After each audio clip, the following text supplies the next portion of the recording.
তাণ্ডবের মানে প্রথমত কথা ওনাকে নিয়ে আসলে মন্তব্য করার জায়গাটা উনি রেখেই যান নাই। আহ এখন পরিবারের মানুষ তারপরেও এত কাজ করেছে আমার সহশিল্পী, এবং বাংলাদেশে শাকিব খান, অপু বিশ্বাস সবচেয়ে বেশি সংখ্যা সিনেমা করেছেন। তো সেই জায়গা থেকে এখন আমারই অসম্ভব ভয় হয় তাকে নিয়ে কোনো মন্তব্য করার। তবে এটুকুই বলতে চাই যে শাকিব খান যা চেয়েছেন তা করিয়ে দেখিয়েছেন পরিবারের মানুষ হয়ে, এবং তার সহশিল্পী হয়ে। এবং আমার অবশ্যই গর্ব লাগে যে তার সন্তানের মা আমি, সেই জায়গা থেকে বলবো যে তার এই যে স্বপ্ন দেখাটা যে চূড়ায় পৌঁছে যাচ্ছে, এবং বাংলাদেশের মানুষদের জন্য, তার ভক্ত অনুরাগীদের জন্য যে উনি করে যাচ্ছেন, আমি মন থেকে দোয়া করি উনি যেন আরো সর্বোচ্চ চূড়ায় এগিয়ে যায়।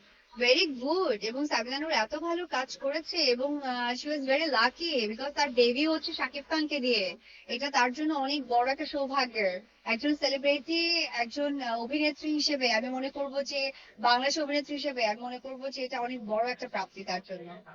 হ্যাঁ, এই কথাটা আমি অনেকবার বলেছি, আবারও বলতে চাই, সৌভাগ্যের ব্যাপার শাকিব খানের সাথে এখন কাজ করার। অসম্ভব সুন্দর, অসম্ভব সুন্দর।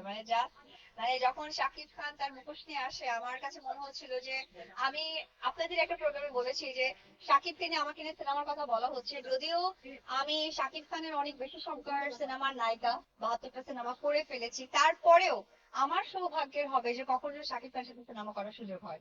তো টিজারটা কেমন লাগছে? ভীষণ সুন্দর, ভীষণ সুন্দর। Thank you. প্রথমে বলবো আমরা শিল্পী, আজকে আমি একটা প্রোগ্রামে এসেছি, আমার সেম বিজনেস কিন্তু আমারও আছে। তো আমরা আসলে বলতে গেলে শোবিজ অঙ্গনের মানুষ, আমাদেরকে আসলে পেইড আর্টিস্ট হিসেবেই কিন্তু আমরা যাই।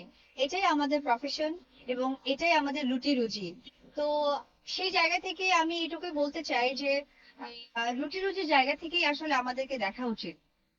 আমি সবকিছুর প্রতি, আইন থেকে শুরু করে গণ্যমান্য ব্যক্তিরা যারা আছেন, তারা পরিবারের বাইরে নয়, তাদেরও পরিবার আছে, তারাও প্রফেশনের সাথে যুক্ত আছে। আমরা যারা শোবিজের মানুষ, বিশেষ করে আমি আমার কথাটাই বলবো, আমি অপু বিশ্বাস, আমরা আসলে শোবিজের মানুষ। আমরা মানুষকে বিনোদন দিই, আর এটাই আমাদের রুটি রুজি, এটাই আমাদের জব। সেই জব থেকে আমাদের যে আর্নিংটা আসে, ওটাতে আমাদের সন্তান, পরিবার, আমরা সবাইকে দেখি। তো আমাদেরকে শোবিজের জায়গাটাই আপনারা রাখবেন, শোবিজের মানুষ হয়ে আমি আমি থাকতে চাই। তো কারণ আমি একটা কথাই বলি, এখন যদি এখানে একটা সরকারি হসপিটাল থাকে, আর সেখানে যদি মনে করেন ওই এলাকার মধ্যে একটি মাত্র হসপিটাল, আমি যদি অসুস্থ হই, আমাকে চিকিৎসা নিতে যেতে হবে, তার মানে আপনারা আমাকে ব্লেম দিতে পারবেন না যে আপনারা কেন সরকারি হসপিটালে গিয়ে চিকিৎসা নিলেন।